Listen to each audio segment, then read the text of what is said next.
Jean-Michel Vernochet, bonsoir. Bonsoir. Pouvons-nous traiter de l'affaire, entre guillemets, Kouchner, qui est en train de secouer la France?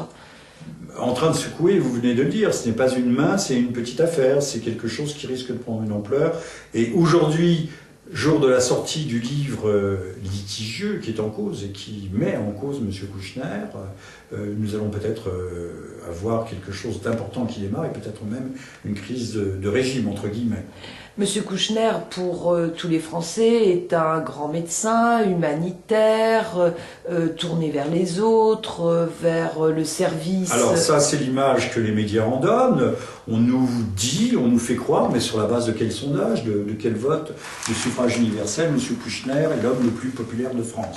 Alors, tout le monde connaît l'image Guignol avec son sac de riz à Mogadiscio. D'ailleurs, dans le discours qu'il a tenu aujourd'hui à l'Assemblée nationale, il ne parlait plus de la Somalie. Là, c'est peut-être, sans doute, cela a-t-il été un épisode spectaculaire mais peu glorieux de sa carrière de grand humanitaire et surtout promoteur du droit d'ingérence. Parce que, si on regarde bien, ce grand humaniste est un homme qui a été partant pour toutes les guerres et qui est un grand promoteur de guerre. La dernière en date, c'était il y a 2 ans. Il réclamait à corps et à cri, je crois, avec SOS Darfour et M. Bernard-Henri Lévy, non seulement un droit de suite, mais l'intervention des troupes de l'OTAN contre le Soudan.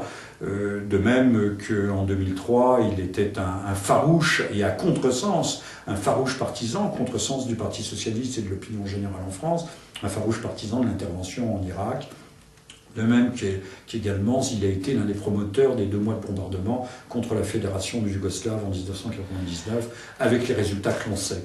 Alors, que lui reproche-t-on aujourd'hui, de façon factuelle? Alors, on lui reproche, non pas, peut-être que juridiquement, il faudrait appeler ça prise d'intérêt, ou même aller jusqu'au trafic d'influence. On lui reproche d'avoir confondu les gens, c'est-à-dire d'avoir eu une activité de consultant auprès de gouvernements africains, le Congo et le Gabon, entre autres, avec de très haute intensité de rémunération, et tout par ailleurs, en parallèle, avec aussi bien ses activités officielles, ses postes, et la gestion également, la présidence d'un fonds public, ce n'est pas une fondation, un fonds public parapublic, de développement de la santé en Afrique. Donc, cumulant à la fois des fonctions officielles et des fonctions d'ordre privé. Oui, mais ça, ça n'existe pas en France. À partir du moment où vous êtes fonctionnaire, vous n'avez pas le droit... Oui, c'est comme les prêtres. Si on est prêtre, on est voué à Dieu et on ne peut pas se marier.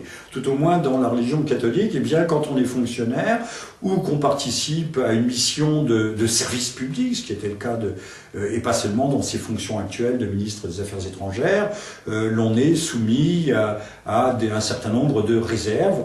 Or, de toute évidence, M. Kouchner, par exemple, a fait nommer, a usé, c'est pour ça qu'on peut éventuellement, d'ailleurs, on pourrait peut-être, ce n'est pas à moi ni à nous de qualifier juridiquement la chose, avait fait nommer l'un de ses amis, M. Danon, en tant qu'ambassadeur, comme ambassadeur à Monaco, une sinécure, et M. Danon continuait ses activités au profit de la société de conseil de BKC, Bernard Kouchner Conseil, réclamant des arriérés de l'ordre de 600 000 et quelques euros à M. Omar Bongo, président à vie du Gabon, sur des marchés de conseil, encore une fois, pour le développement de la santé, qui n'étaient pas peu de choses, puisqu'ils ils frôlaient les 2 millions.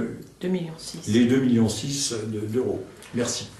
Alors, pourquoi le Gabon? Parce que le Gabon est loin d'être le pays le plus démuni d'Afrique. Oui, d'Afrique. Enfin bon, le Gabon est un cas parmi d'autres. En tout cas, c'est un pays riche qui peut se payer des consultants en pair. Il y a du pétrole, vous le savez, et une exploitation forestière. Il est vrai que même le Gabon a besoin de se développer en matière de santé, mais la France est aussi un pays qui est aujourd'hui en friche, et que peut-être les conseils de M. Kouchner eût-il été plus utiles dans son propre pays pour redresser un système qui est en péril.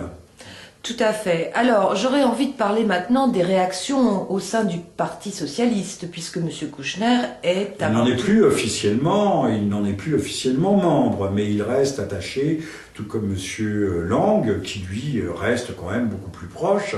Il n'en est plus, il en est officiellement sorti, puisqu'il appartient, comme M. Besson, au gouvernement, à un gouvernement dirigé par un membre de l'UMP.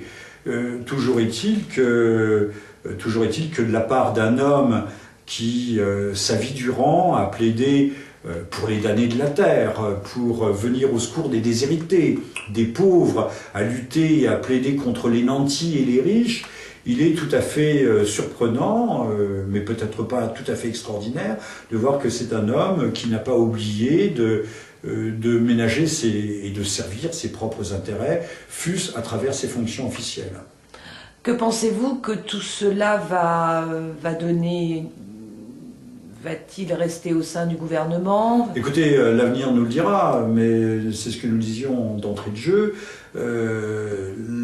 C'est une affaire qui ne fait que démarrer dans un contexte de tension et de contestation. Je vous rappelle qu'il y a eu une grève générale assez suivie en France la semaine dernière, et que tout cela fait tâche. Jean-Michel Vernochet, bonsoir. Bonsoir.